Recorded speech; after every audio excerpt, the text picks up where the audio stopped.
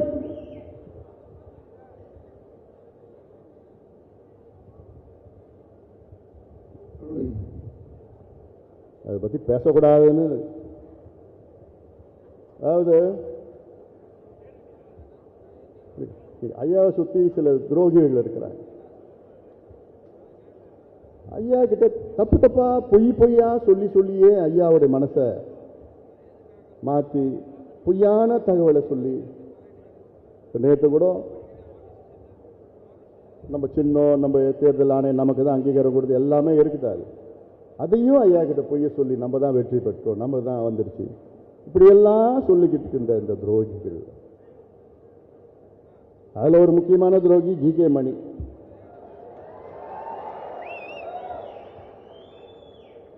அதை பற்றி நான் இன்னும் நிறையா இருக்குது, அப்புறமா சொல்லிக்கிறேன். நான் சொல்கிற அளவுக்கு தகுதி கிடையாது அவர்.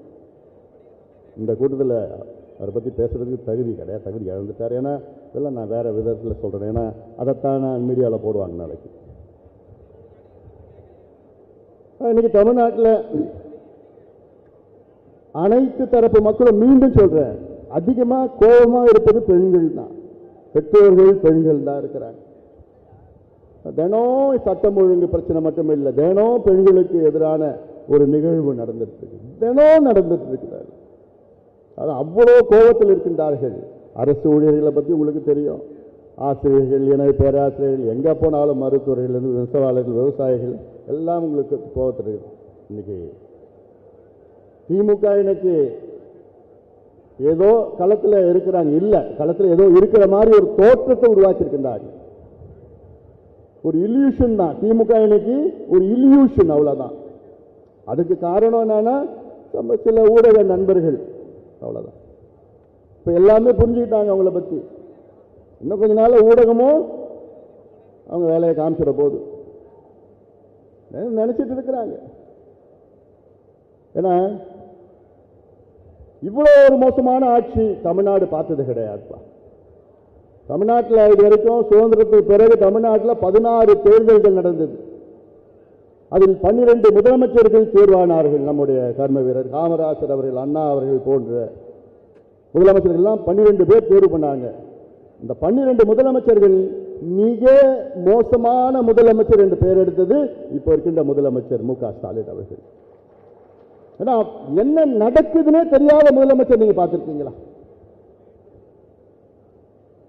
அவர் என்ன நடக்குதுன்னே தெரியல.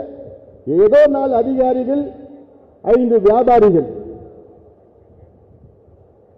வியாபாரிகள் யாரும் நான் சொல்றேன், அமைச்சர்கள் என்ற போர்வையில வியாபாரிகள். இந்த வஜ்ரவேலு, எத்திராஜி வஜ்ரவேலு யார்? அவரு அமைச்சரா? அவர் வியாபாரி. இன்னும் 2 மாசம் தான், 1 2 3 4 5 என்ன போறார், எல்லாம் இருக்குது. இவர் நம்ம பகுதியில் வந்து நம்மளை பத்தி பேசி, நம்மளை இழிவா பேசி, இவருக்கு 47 தொகுதிகளை கொடுத்துருக்காங்க, நான் பொறுப்பு கொடுத்துருக்காங்க. 7 47 தொகுதி எங்க? தர்மபுரி, சேலம், திருவண்ணாமலை, இந்த கள்ளக்குறிச்சி, இதெல்லாம் எதுக்கு கொடுத்துருக்காங்க? காசு கொடுக்குறது. இவங்க எல்லாம் என்ன பண்ணிட்டாங்க, இப்போ கிராம அளவில் காசு வச்சுட்டாங்க. திமுகவில் கிராம அளவில் காசு 2 மாதத்துக்கு முன்னாடி வச்சுட்டாங்க, உள்ள போய் வச்சுட்டாங்க. தேர்தல் வந்ததுன்னா அதை காசு கொடுத்தா ஓட்டு வாங்கிடலாம் அப்படின்னு ஒரு மெதப்பில் இருக்கிறாங்க. ஒருபொழுதும் ஆக போறது கிடையாது. கடந்த காலத்தில் நம்ம பார்த்தோம், கடந்த காலத்தில் எவ்வளோ நம்ம பார்த்தோம், வரலாற்றை பார்த்தோம். இன்னைக்கு அதே போன்ற அமைச்சர்கள் தான் 4 பேர் இருக்கிறாங்க. அவங்க தான் கலெக்ஷன், கமிஷன், கரப்ஷன். சமீபத்தில் என்னுடைய அறிக்கை நான் வெளியிட்டேன். ராயபுரத்திலிருந்து திருவான்மியூர்ல இருந்து உத்தண்டி வரைக்கும் பறக்கும் சாலை 14 கிலோமீட்டர். அதுல 700 கோடி ஊழல் நடந்திருக்கு. 700 கோடி யாருன்னா ஏவாவேலு. அது என்னயா, ஒரே ஒரு கம்பெனி, ஆந்திரா கம்பெனி, ஒரு கம்பெனி தான் இருக்காங்க உலகத்தில், வேற எந்த கம்பெனியும் கிடையாதா? இன்னொரு கம்பெனி 700 கோடி குறைவா டெண்டர் போட்டாங்க, ஆனா அவங்கள டிஸ்மிஸ் பண்ணிட்டாங்க, எலிஜிபிலிட்டி இல்லை. ஏகப்பட்ட ஊழல் நடந்துட்டு, ஏகப்பட்ட ஊழல் ஒவ்வொரு துறையிலும். நகராட்சி துறையில பார்த்துருப்பீங்க 888 கோடி ஊழல். அதிகாரத்துடன் ஆதாரத்துடன் இந்த அமலாக்கத்துறை கொடுத்திருக்கிற அறிக்கை கொடுத்திருக்கிறாங்க, தமிழ்நாடு அரசு கொடுத்திருக்கிறாங்க. அதை பத்தி நடவடிக்கை எடுப்பாங்களா?